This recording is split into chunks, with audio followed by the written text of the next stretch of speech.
My first guest is the president of Citizens United and former deputy campaign manager for President Trump's 2016 campaign. David Bossie, welcome back to the program. Hey, thanks for having me back. I don't know, 30 points on the economy? I don't mean to be James Carville, but it's the economy, stupid. Yeah, by the way, Steve Cornaghy looked pained in making that report. The mainstream media has been concocting poll after poll, using ridiculous algorithms to try to come up with numbers to show that the Democrats really have the momentum, that abortion, January 6th, an election deniers, you name it, that's the most important issue. When in fact, he hit it, even though he didn't want to. That it's all about the economy, crime, and immigration, illegal immigration. And that's what's going to carry the day, which is why we're going to have a large red wave.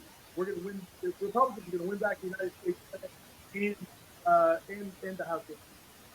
You know, when you have Nancy Pelosi saying the polls are outliers and they're not real, and she has to be reminded that they're talking about the New York Times poll or the Real Clear Average or even the NBC poll. I mean, it's what Republican? She makes it sound like these polls that NBC and ABC and CBS and CNN and MSNBC are reporting on are straight out of the RNC or something.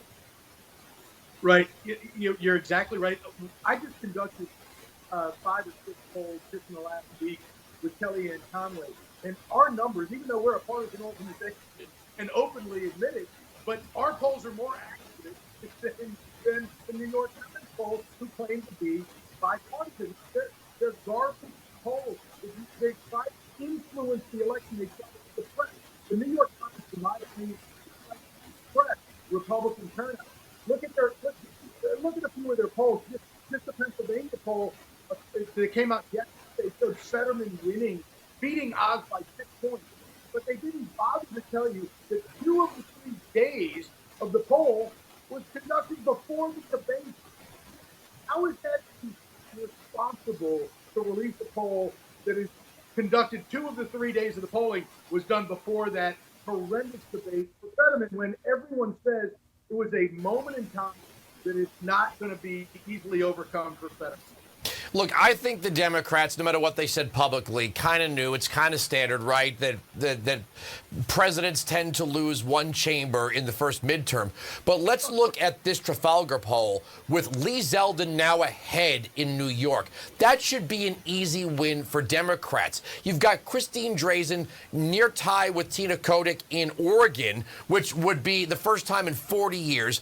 You've got Tudor Dixon gaining by the day on Whitmer. These races that Democrats should be winning easily, handily, they're at risk of losing. For us to be even having this conversation is exactly your point. These are strong Democrats, blue seats. I mean, Smiley potentially beating Patty Murray in Washington State, and Rosen winning the governorship in Oregon. As you said, Lee Zeldin's going to win. We have a poll yesterday, dead heat, 46-45 statewide in New York. It's a dead heat. We're going to, and Lee Zeldin is ascending. He's going to win. But that's the problem for the Democrats. Is if we're talking about these seats, and just let me give you one other point.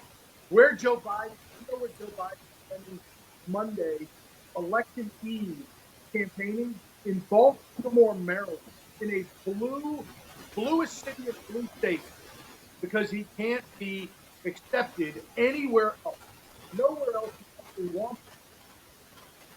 I saw a statistic in the Washington Examiner that 100% of the coverage of Kari Lake was negative. 100%. You can't get more than that. Right now, that same polling group, Trafalgar, has her at 49 to 47 over Katie Hobbs. 100% of the coverage. It's almost as if voters have had enough of the lies from the media, whether it's the lockdowns, the border, the gas prices, blaming the Putin price hike or whatever it is. Nobody believes them anymore.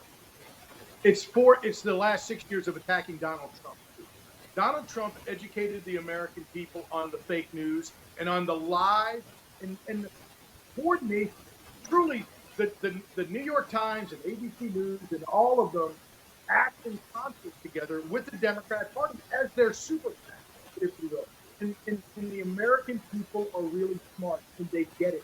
And that is why Carrie Lake, one of the most talented politicians I have ever seen, just turns it right around on the media every single day.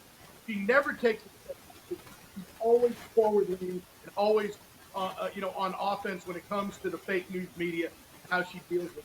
And that's one of the reasons that she's going to win.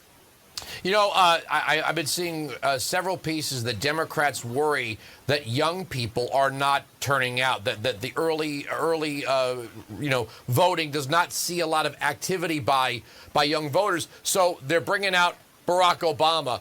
I got news for you. It's not 2008. Barack Obama is not this cool hip thing anymore. He hangs out with 70-year-olds named Bruce Springsteen. He's not cool.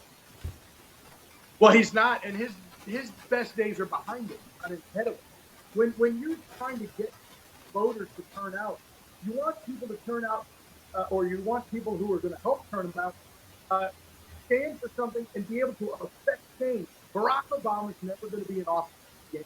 He can't affect it at all. Joe Biden is who Barack Obama gave.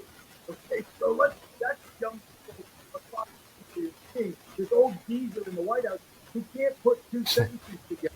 Okay, and no one wants him. He's created a crime crisis, a border crisis, an inflation crisis. You name the crises, they're all man-made. And that man's name is Joe Biden.